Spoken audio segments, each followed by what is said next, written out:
lei morre. Algo pior nasce, e se quebrar as correntes do mundo fosse apenas o primeiro erro. A troca equivalente havia ruído, as grandes leis da alquimia já não se impunham como antes, em algumas regiões transmutações aconteciam sem custo. Em outras, exigiam mais do que nunca. O mundo não encontrou o equilíbrio, encontrou vazio. No limite de uma cidade em colapso, Shirogane Ketsu observava à distância a mesma roupa marcada pelo tempo, o Haori intacto, apesar das batalhas, e as duas espadas presas à cintura. Ele não era celebrado como libertador, era temido como presságio. Onde ele passou, as leis caíram. Onde as leis caíram, algo começou a responder. Alquimistas agora transmutavam sem entender o preço. Corpos se desfaziam. Memórias desapareciam. Crianças nasciam sem sombra. Não era caos comum menos. Era ajuste. Você abriu a porta menos, sussurrou uma voz que não vinha de lugar algum. Ketsur levou a mão à empunhadura das duas lâminas. Ele conhecia aquele tom. Não era humano. Nunca foi. A verdade começou a se desenhar de forma cruel. A troca equivalente não era só uma lei imposta por homens. Era um acordo. E agora, algo do outro lado queria renegociar. Enquanto o céu escurecia sem nuvens, Ketsur, entendeu? Quebrar a lei foi fácil. Difícil seria assumir o que veio depois. E desta vez, nem duas espadas talvez fossem suficientes. O nome que não deveria ser pronunciado, o fenômeno começou como boatos. Alquimistas que ouviam respostas antes mesmo de terminar um círculo.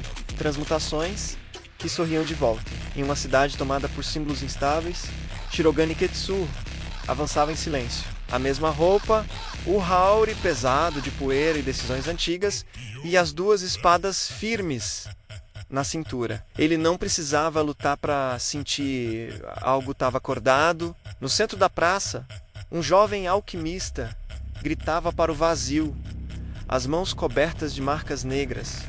Ele prometeu equilíbrio.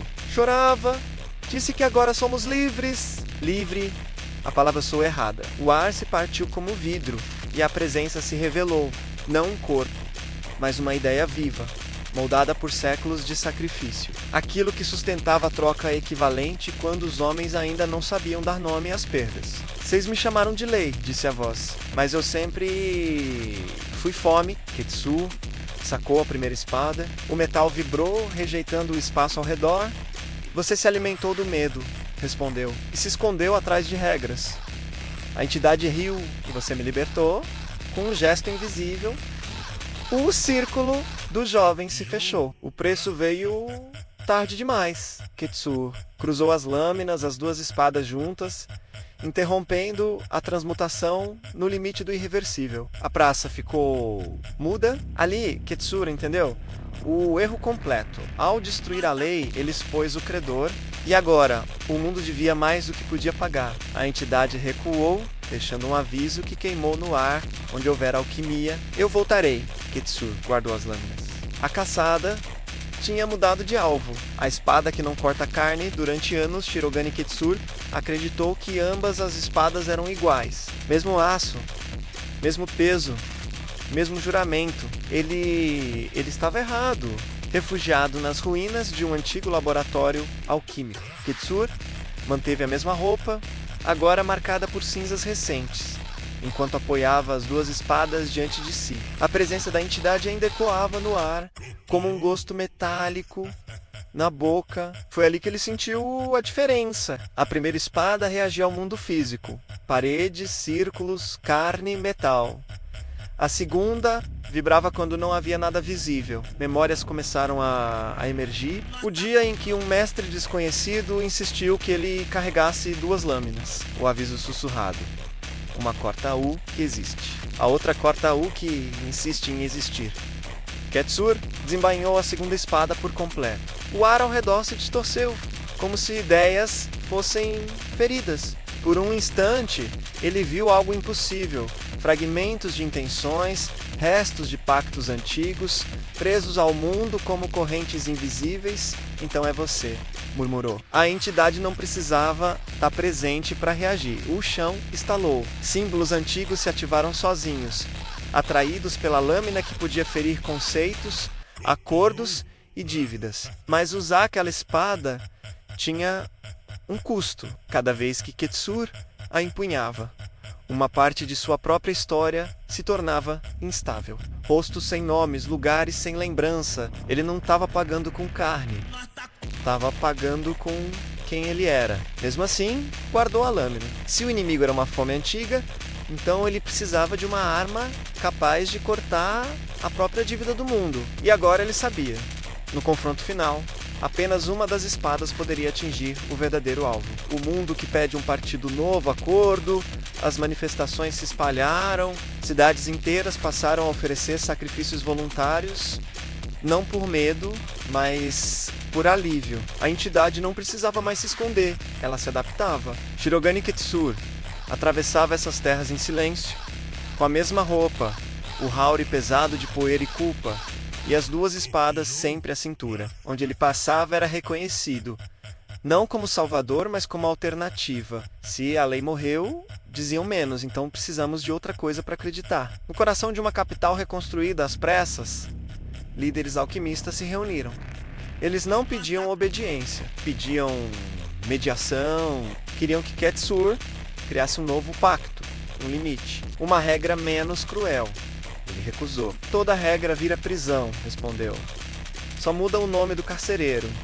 Mas a entidade ouviu. Ela se manifestou no céu da cidade, moldada por promessas quebradas e oferendas recentes. Não como inimiga declarada, mas como solução. Eu posso ser o acordo que vocês precisam, menos disse, sem trocas imediatas, sem dor visível. Ketsur sacou lentamente as duas espadas. O chão tremeu. Ele entendeu o truque. Uma dívida sem cobrança imediata é a pior de todas. Se aceitassem, o mundo não sangraria agora. Sangraria para sempre.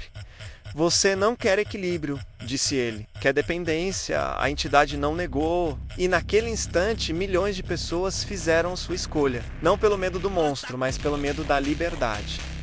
Ketsur ficou sozinho. Para salvar o mundo de um novo pacto, ele teria que cometer o último pecado. Decidir por todos.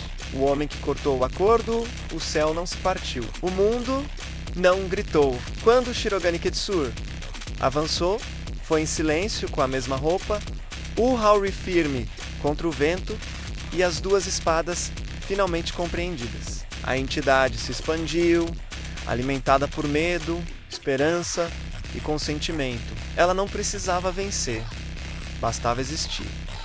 Ketsur ergueu a primeira espada. Cortou as manifestações físicas, os rituais, os símbolos erguidos em seu nome. Cidades perderam o brilho falso do alívio. A dor voltou, mas era humana. Então ele desembainhou a segunda espada. O mundo hesitou. A lâmina não tocou a entidade. Tocou o acordo. Séculos de dívida, promessas silenciosas, sacrifícios aceitos pelo bem maior. Tudo foi rasgado. A entidade não morreu. Ela foi negada, privada do direito de existir. O impacto não destruiu nada, mas levou algo de Ketsur. Quando tudo cessou, ele ainda estava de pé. Sem passado, ele guardou as duas espadas por hábito, não por memória. A roupa era a mesma. O peso era familiar. O motivo, não.